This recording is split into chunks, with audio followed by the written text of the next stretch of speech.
சித்தர்கள் எப்படி உருவாகுறாங்க அப்படின்னு பார்க்க போனீங்கன்னா 3 மணிக்கு காலையில் அவங்க எழுந்திரிச்சிருவாங்க. 2 2:30க்கெலாம் எழுந்திரிச்சிருவாங்க. அவங்க தியானத்தில் உட்காருவாங்க. தியானம் அப்படின்னாக்க பத்மாசனம் போட்டு உட்காருவாங்க. பத்மாசனம் அப்படின்னாக்க மூச்சு பயிற்சி, அதாவது சூரியக்கலை சந்திரக்கலை.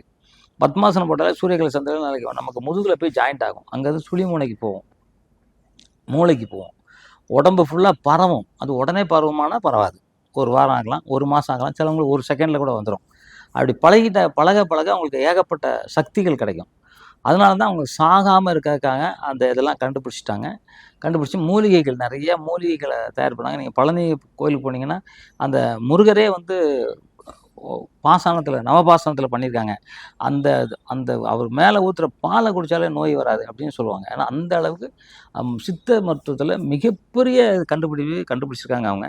ஸோ அந்த போகர் ஐயா அவர்களை நான் வந்து வணங்கி நிறைய அவர்கிட்ட இருந்து நிறையா கற்றுக்கிட்டேன்.